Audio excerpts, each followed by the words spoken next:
네, 오늘 빌립보서 1장 19절부터 30절까지의 말씀을 통해서요, 기쁨의 편지 다섯 번째, 복음 안에서라는 주제로 하나님 말씀 증거하도록 하겠습니다. 여러분 혹시 읽어보신 분이 있으신지 모르겠지만 죽음의 수용소라는 책을 좀 읽어보신 분이 계신지 모르겠습니다. 죽음의 수용소라는 책은 저에게 있어서 굉장히 삶의 의미를 찾는 데 있어서 도움을 주었고, 인생의 어떠한 방향과 목적을 찾는 데 있어서 선명하게 저의 그런 길을 인도한 책 중에 하나인데, 그런 죽음의 수용소라는 책이 있습니다. 이 책을 쓴 분은요, 어떤 분이시냐면 빅터 프랭클이라는 분이십니다. 빅터 프랭클이 이 책을 쓰실 때에 언제 쓰시게 되었는가? 그것은 이제 독일 나치 시대 때 아우슈비츠 형무소에서 실제로 자신이 경험했던 스토리를 엮어서 지은 책이 죽음의 수용소라는 책입니다. 여러분 읽어보시 아는 분이 계시다면요, 꼭 읽어보세요. 한번 꼭 읽어보시길 제가 적극적으로 이렇게 추천해 드립니다. 여러분 이 책에서 무엇을 말하고 있는가? 그것은요, 인간이요 끝까지 붙잡을 수 있는 그런 힘이 있다라고 합니다. 인간이 끝까지 붙잡을 수 있는 힘이 있는데 그 힘은 무엇이냐면 의미이다라는 것이죠. 그런 인간에게 있어서 의미가 굉장히 중요하다라는 것입니다.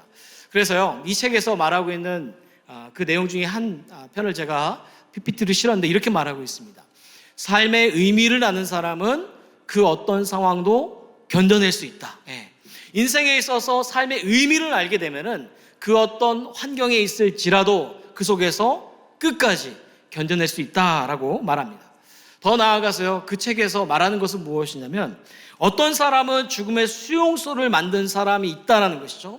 그런데 반면에 어떤 사람들은 그 죽음의 수용소에 어쩔 수 없이 끌려가는 사람들이 있다라고 말하고 있습니다.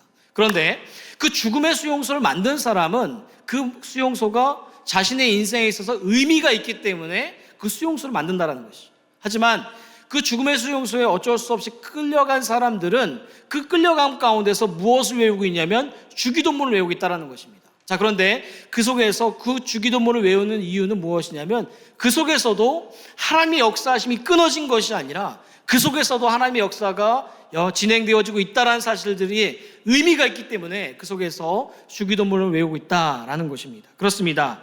여러분, 동일한 인생을 살아가더라도요, 삶이 똑같은 인생을 살아갈지라도요, 저마다 인생 속에서 의미가 같지가 않습니다. 각 사람들마다 다른 의미를 부여하고 다른 의미를 두면서 살아가고 있다라는 것입니다. 여러분의 인생 속에서 여러분의 어떠한 의미를 인생에 두며 살아가고 있습니까? 여러분의 인생 속에서 가장 큰 의미가 있다라고 여겨지는 것이 여러분의 삶에서 무엇입니까? 오늘 본문의 말씀을 보게 되면 우리가 빌립보서의 말씀을 나누고 있는데, 빌립보서에서 사도 바울은 그의 인생에서, 그의 삶에서 의미가 무엇인지 오늘 본문을 통하여서 빌립보 성도들에게, 그리고 저와 여러분들에게 전하고 있는 것을 보게 됩니다. 첫 번째를 보게 되면요, 그가 이렇게 고백합니다. 살든지 죽든지 예수 그리스도를 부끄러워하지 않겠다라고 고백하는 것을 우리가 본문의 말씀을 통하여서 보게 됩니다. 우리 함께 읽어볼까요? 빌립보서 1장 20절 말씀입니다. 시작. 나의 간절한 기대와 소망을 따라 아무 일에든지 부끄러워하지 아니하고 지금도 전과 같이 온전히 담대하여 살든지 죽든지 내 몸에서 그리스도가 존귀하게 되게 하려 하나니. 네, 여러분 바울은 지금 어디에 있습니까? 우리 수차례 나누었지만 바울은 지금 imprisonment, 감옥 가운데 있는 상황이다라는 것입니다. 자, 그런데 그런 감옥에서 빌립보 성도들에게 편지하고 있는데 그것을 무엇을 말하고 있는가? 아무 일이든지 내가 부끄러워하지 않겠다는 것이죠. 아무 일이든지 내가 부끄러워하지 않을 뿐만 아니라 살든지 죽든지 내 몸에서 누구를요? 그리스도가 존귀하게 되게 하려 한다라고 그런 빌립보 성도들에게 편지하고 있는 것을 보게 됩니다. 영어 성경을 한번 보십시오. 영어 성경을 보게 되면 뭐라고 기록되어 있냐면 I will not be at all ashamed.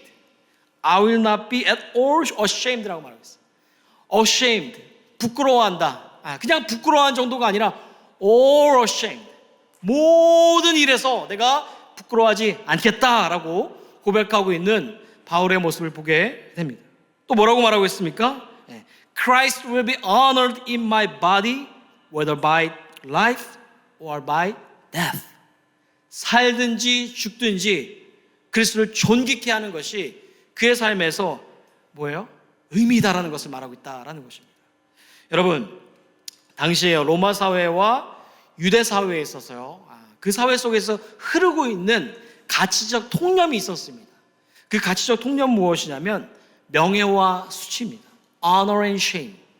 그 honor and shame이 로마 사회나 그리고 유대 사회 속에서 흐르고 있는 가치적 통념이었다라는 것입니다. 그래서 그 로마 사회 속에서나 유대 사회 속에서 명예는요, 무엇을 나타내고 있는 예표냐면 신분이었습니다. 권력이 있습니다. 그러니까 명예를 가졌다라는 것은 신분이 드러나고 권력이 있는 것을 뜻하는 것이었고, 수치를 당한다라는 것은 무엇이냐면 당시의 사회 속에서 낙오자라는 것을 기록하고 있는 것이 바로 당시의 사회 속에서 흐르고 있는 사회적 통념의 가치였다라는 것입니다. 여러분, 한국 사회도 마찬가지지 않습니까? 한국 사회가 얼마나 명예와 수치를 굉장히 높게 여기는지 아십니까? 한국 사회는요, 굉장히 명예와 수치를 높게 여기는 사회 중에 한 사회입니다. 그래서 그 사회 속에서 무엇을 중요시 여긴다고 말하냐면 체면을 중요시 여긴다고 말해요. 체면이 있고 없고를 뭘 따지냐면 체면이 있으면 내한테 명예가 있는 거예요. 근데 체면이 없으면은 뭐예요? 수치인 거예요. 그래서 사람들마다 뭐 삶이 넉넉하지 않고 풍족하지 않더라도 한국 사회 가운데는요, 여자들은 꼭 들어야 되는 가방이 있습니다. 어떤 가방이냐면 르비통이나 샤넬 가방 들어야 돼요. 이거는 뭐 중년이고 그리고 노년이고 할 것 없이 처녀이고 나이가 젊은 사람도요, 이 가방을 꼭 들어야 돼요. 그러면은 내가 사회적으로나 신분적으로 어느 정도의 위치가 있다라고 보여지고 있는 것입니다. 자, 그러니까 한국 사회 속에서도 이런 명예와 수치의 문화가 굉장히 익숙한 것을 보게 되는데, 당시에 로마 사회 속에서나 유대 사회 속에서도 이 명예와 수치가 흐르고 있었던 사회적 통념이었다라는 것입니다. 자, 그런데 당시에 바울이 어디에 있습니까? 어디에 있을까요? 감옥에 있다라는 것이에요. 감옥에 있다라는 것은요, 개인의 명예는 고상하고 가족의 명예, 공동체의 명예가 높게 여겨졌을까요? 그렇지 않다는 거죠. 바닥까지 떨어지는 거죠. 감옥에 붙잡혀져서 그곳에 살아가고 있다, 지내고 있다. 개인의 명예가 땅에 떨어지는 것입니다. 그리고 가족의 명예도 땅에 떨어지는 것이었다라는 것이죠. 자, 그런데 바울은 뭐라고 말하고 있는가? 내가 아무 일이라든지 or ashamed, 내가 아무 일이라든지 부끄러워하지 않겠다라는 것입니다. 심지어 감옥에 있을지라도 살든지 죽든지 내가 그리스도를 존귀케 하겠다라고 말하고 있는 것입니다. 여러분, 바울이요, 왜 이렇게 고백하고 있을까요? 그것은 다른 것이 아닙니다. 바울에게 있어서 자신의 삶을 다 끝내더라도, 자신의 삶을 죽음 가운데 내몰릴지라도 그 삶 가운데 가장 부끄럽지 않고 가장 의미 있는 삶이 있는데, 그 삶은 무엇입니까? 복음으로 사는 삶, 그리스도가 존귀케 되어지는 삶. 그것이 바울에게 있어서 가장 의미 있는 삶이기 때문에 자신은 아무 일이든지 부끄러워하지 않는다는 것이죠. 내가 감옥에 갇힐지언정 부끄럽지 않다는 것이죠. 당시 사회 속에서 흐르고 있는 통념이고 사회적으로 낙오자로 판명되어지는 그 시대 속에 있을지라도 나는 부끄럽지 않다는 거죠. 왜냐하면 내 안에 그리스도가 계시고 내가 복음 가운데 살아가고 있기 때문에 내 삶을 다한다 할지라도 부끄럽지 않고 살든지 죽든지 그리스도가 존귀케 되어진다라고 고백하고 있는 것입니다. 여러분, 바울은요, 빌립보서 3장 8절에서도 이렇게 고백합니다. 함께 읽겠습니다. 시작. 또한 모든 것을 해로 여김은 내 주 그리스도 예수를 아는 지식이 가장 고상하기 때문이라. 내가 그를 위하여 모든 것을 잃어버리고 배설물로 여김은 그리스도를 얻고. 여러분, 뭐라고 말합니까? 모든 것을 해로 여긴다는 거죠. 그리고 뭐라고 합니까? 배설물로 여긴다는 거죠. 여러분, 바울이 이렇게 고백하는 것은 무엇입니까? 그리스도를 아는 지식이 가장 고상하기 때문에, 가장 가치 있기 때문에, 그의 인생에서 가장 의미 있고 가장 고상하고 가장 가치 있는 것이 뭐예요? 복음을 알고 그리고 그리스도 안에서 살아가는 삶이 가장 가치로운 삶이기 때문에 바울이 이렇게 고백하고 있다라는 것입니다. 여러분 삶도 동일하십니까? 여러분, 우리의 삶 가운데서 가장 의미 있는 삶은 복음 안에 살아가는 삶인 줄 믿습니다. 아멘이 적어요. 확신이 없으세요? 믿음이 없으세요? 우리의 삶에서 가장 가치 있는 삶은 무엇이냐면 내가 뭐 1밀리언이 있고 통장에, 그리고 좋은 차를 타고 내가 자녀가 아이비리그 다니고, 그런 삶이 가장 가치 있는 삶이 아니에요. 그것은 제가 저번에 주에 뭐라고 말했습니까? 마치 뭐와 같다고요? 그래서 제가 다시 반복해 드립니다. 깨어진 장난감과 같아요. 어쩌면은 그것이 다 불필요가 없습니다, 쓰잘데기 없는 것입니다 라고 말하는 게 아니에요. 제가 말하는 거, 우리 인생에서 가장 의미 있고 가치 있는 것이, 가장 프라이어리티, 우선순위가 되어야 되는 것은 무엇이냐면 그리스도를 알고 그리스도를 아는 지식이 가장 고상하고 가장 가치 있고 가장 의미 있는 삶이다라는 것입니다. 바울이 지금 그거 말하는 것입니다. 바울의 삶을 보게 되면 그는요, 부끄럽지 않은 삶을 살았어요. 다 가졌습니다. 최고의 학문, 최고의 집안, 최고의 관계, 최고의 것을 가진 사람이 바로 바울입니다. 그런데 예수 그리스도를 만나고 지금 뭐라고 고백하는 것입니까? 모든 것 가운데 내가 부끄럽지 않게 여기고, 그리고 살든지 죽든지 그리스도가 존귀 있게 여기게 되어진다는 것은 그의 인생 속에서 모든 것들을 살아보고 누려봤지만 가장 가치 있고 의미 있는 것은 예수 그리스도라고 말하고 있다라는 것입니다.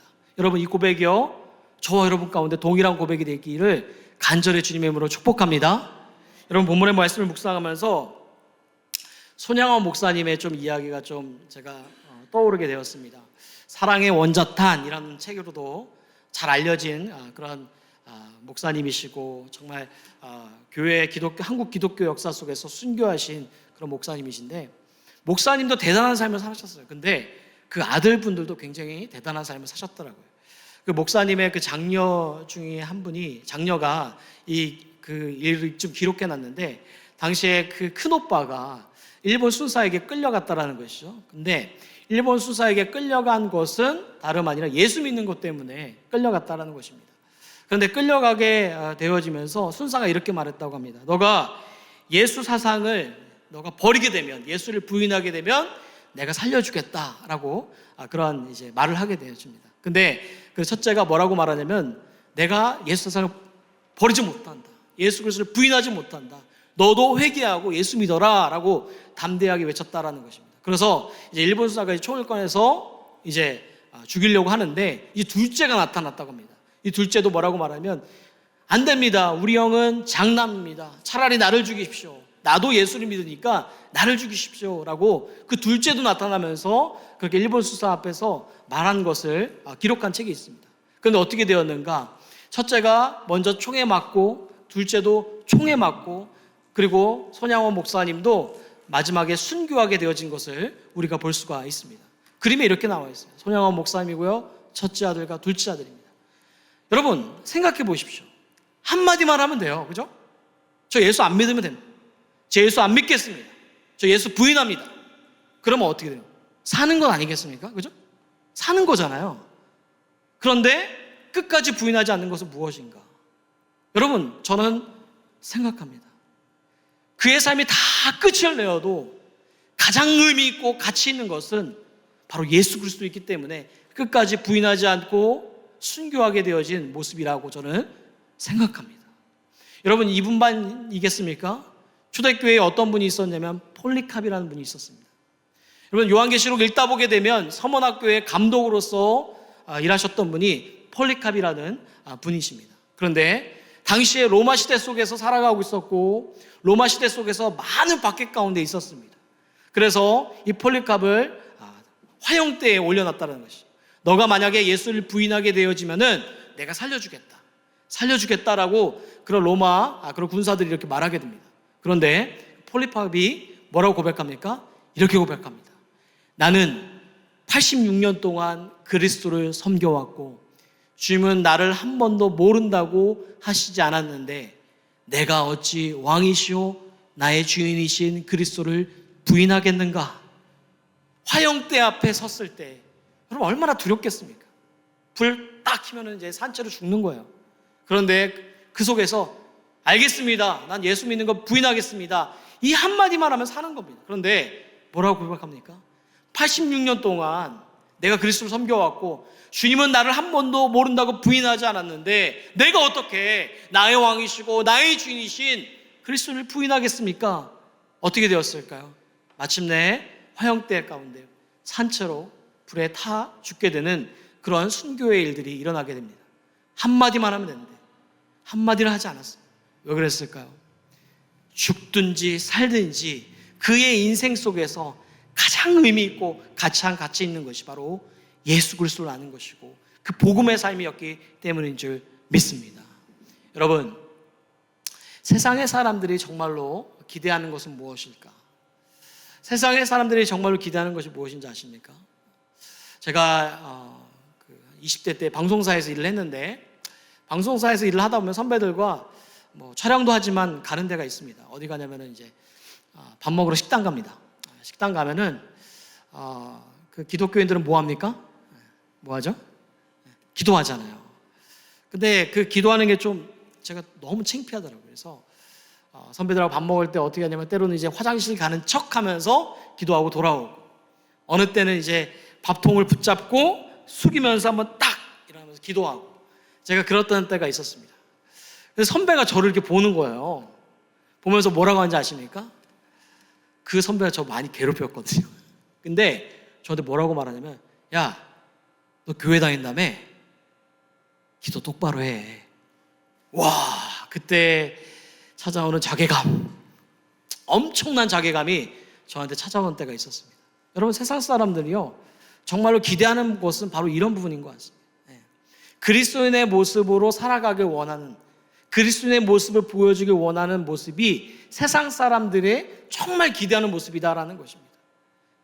답이 없는 세상 속에서 정말 그리스도인들을 향하여서 그 속에서 답을 찾고 싶은 것이 바로 정말로 진정으로 원하는 비그리스도인의 모습이다라는 것입니다. 여러분, 오늘날 기독교의 모습이 어떻습니까? 교회 다니고 예수 믿으려면은 굉장히 부끄럽게 여길 때가 많아요. 피할 때도 많지 않습니까? 입 밖에 꺼내놓는 것조차 부끄러울 때가 많은데 여러분, 그러지 마십시오. 여러분이 사회에 있건 직장에 있건 어느 관계에 있건 간에 예수 믿는 것이 정말 부끄러운 삶이 아니다라는 거죠. 이 믿음의 사람들은, 믿음의 선배들은 이러한 삶을 살아왔고 이 열매가 오늘 우리가 살아가는 이 시대 속에서도 지속적으로 그리스도를 알아가는 그 가운데서 있어야 된다라는 것입니다. 여러분, 우리의 삶이 어떠한 삶으로 나아가야 되겠습니까? 살든지 죽든지 우리의 삶에서 그리스도가 존귀하게 되어지는 삶, 복음 안에서 살아가는 삶이 부끄럽지 않고 얼마나 영광스러운 삶인지 그 삶을 살아내는 것이 저와 여러분들의 삶이어야 될 줄 믿습니다. 한 주간 어떻게 살아올지 모르겠지만 부끄러운 삶도 살아오셨을 거예요. 우리가 하지 말아야 할 행동도 말도 마음도 품면서 나오셨을 수도 있을 것입니다. 그러나 우리의 삶에서 그리스도를 믿는 삶이 부끄러워하지 않고 살든지 죽든지 그리스도가 존귀케 되어지는 그 바울의 고백처럼 그 고백이 저와 여러분 가운데 한 주간 살아갈 때 있기를 주님의 이름으로 간절히 소망합니다. 두 번째는 오늘 본문 속에서 바울은 자신의 고백을 넘어서 성도들에게 부탁하는 것이 있습니다. 무엇을 부탁하고 있는가? 복음에 합당하게 생활하라 라고 부탁하고 있습니다. 27절을 보면 이렇게 말합니다. 함께 읽겠습니다. 시작. 오직 너희는 그리스도의 복음에 합당하게 생활하라. 이는 내가 너에게 가보나 떠나 있으나 너희가 한 마음으로 서서 한 뜻으로 복음의 신앙을 위하여 협력하는 것과 바울은 빌립보 성도들에게 너희가 그리스도 안에서 복음에 합당하게 생활하라 라고 말을 하고 있습니다. 복음에 합당하게 생활하는 것, 도대체 무슨 말을 하는 것인가? 우리가 생각해 볼 수 있지만 이 말은 단순히 도덕적으로 잘 지켜야 돼, 윤리적으로 잘 지켜야 돼 라고만 말하는 것이 아닙니다. 물론 이 말이 도덕적이고 윤리적인 것을 간과해야 된다라고 말하는 것도 아닙니다. 여러분, 우리가 그리스도인으로 살아가게 되어지면서 세상 속에서 도덕적이고 윤리적인 부분도 잘 지켜야 되는 것이죠. 우리가 특별히 그 기독교인들이 욕을 먹는 이유는 무엇이냐면 바로 이런 부분들이 하나씩 간과되어지면서 욕을 먹을 때가 참 많다라는 것입니다.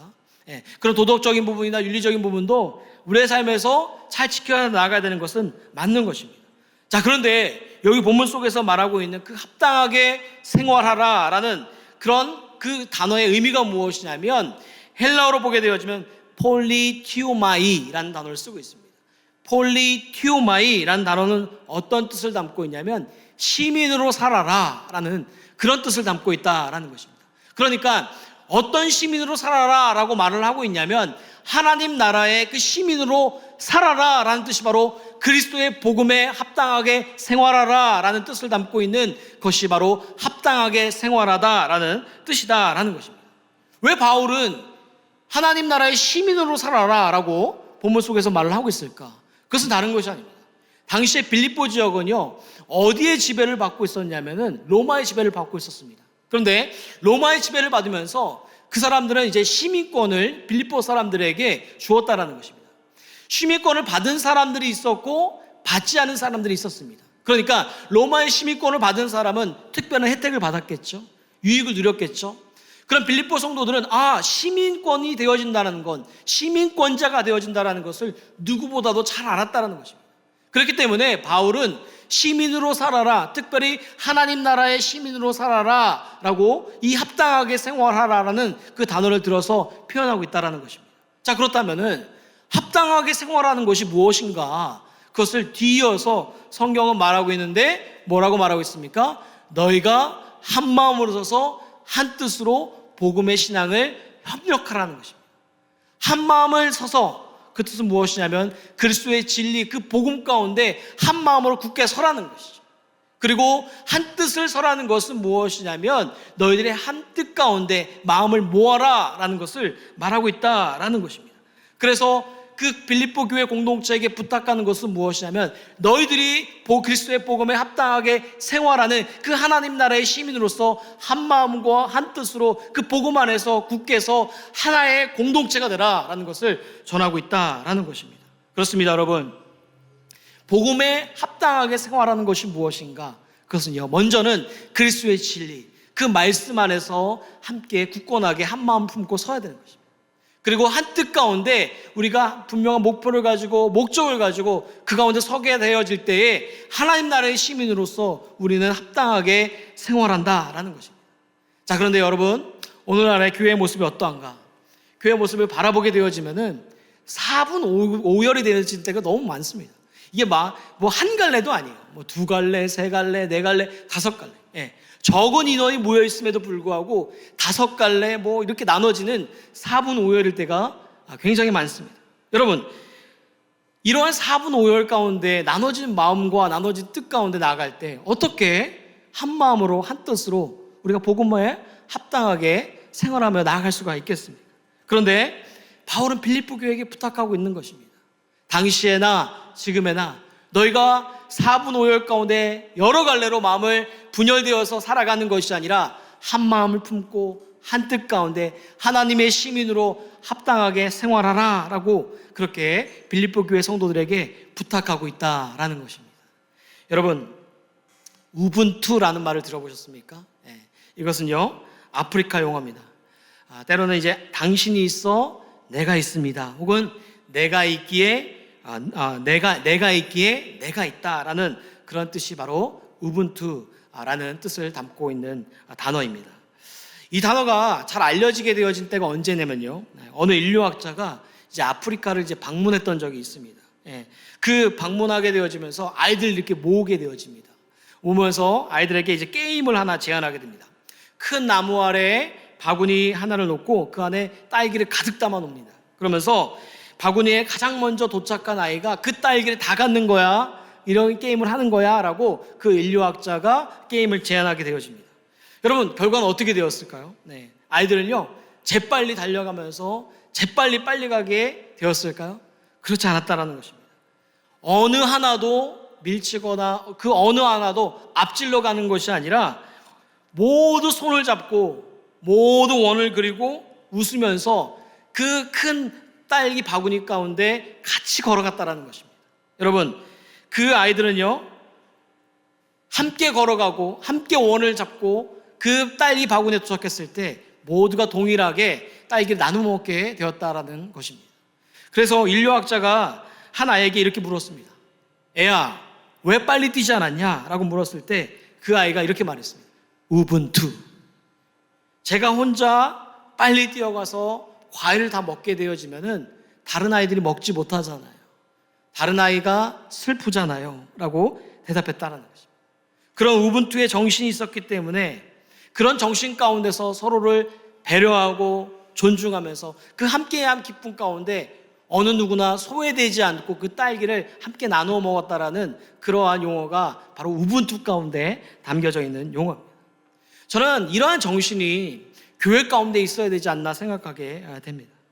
내 뜻이니 네 뜻이니 네 마음이니 내 마음이니 사분오열되어서 마음이 여러 갈래로 나누어져서 정말 모이면 깨어지고, 때로는 정말 오늘 수평이동이 너무 많잖아요. 그죠? 교회 사회에서 수평이동이 너무 많고 그러한 정말 안타까운 시대를 살아가고 있는데, 그런 것이 아니라 우리가 함께 마음을 모으고 함께 뜻을 합하여서 우리가 정말 그 복음에 합당하게 사는 삶, 하나님 나라를 살아가는, 하나님 나라의 시민으로 살아가는 것이 얼마나 가치가 있고 얼마나 그런 귀한 것인지, 그 속에서 의미를 발견하는 것이 오늘날 우리가 교회가 가져야 할 정신이고 회복해야 될 모습이 아닌가 저는 함께 생각해 보게 됩니다. 여러분과 저에게 있어서 주어진 복음은 단순한 복음이 아닙니다. 그 복음은요, 어쩌면 단순할 수도 있지만 그 복음 가운데 굉장히 심오한 복음이 있습니다.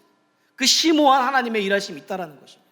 그 심오한 일하심 가운데 저 여러분이 교회로 모여서 함께 섬기고 세우며 나갈 때 어떠한 마음을 가져야 되는가? 서로의 존중과 배려 가운데 그런 우분투의 마음이 있어야 되지 않나 생각하게 됩니다. 그래서 교회는요, 틀림이 없어요. 너 틀렸어. 너 틀렸어. 너 틀렸잖아. 이게 아니에요. 교회는 다름이에요. 서로 다른 거예요. 다른 모습이 함께 모여서 교회 공동체로 세워져 나가는 것이 오늘 교회 모습입니다. 그런데 틀렸다라고 말하게 되어지면은 그것은 다름을 보지 못하는 것입니다. 때문에 우리에게 있어서 사도 바울이 권면하며 나아갑니다. 복음에 합당하게 생활하라. 하나님 나라의 시민으로 한 마음과 한 뜻으로 사분오열되며 살아가는 것이 아니라 한 마음과 한 뜻으로 세워져 나아가라. 서로 배려하며 존중하며 교회를 세워나가라 라고 말하는 것처럼 이곳에 참여한 한 분 한 분 가운데 이 마음이 함께 있기를 간절히 주님으로 축복합니다. 저에게 주어진 이 복음의 말씀을 붙잡고 여러 마음의 갈래가 아니라 한 마음과 한 뜻으로 극비전 워십을 세워져 나가는 저와 여러분들 되기를 주님의 이름으로 간절히 축복합니다.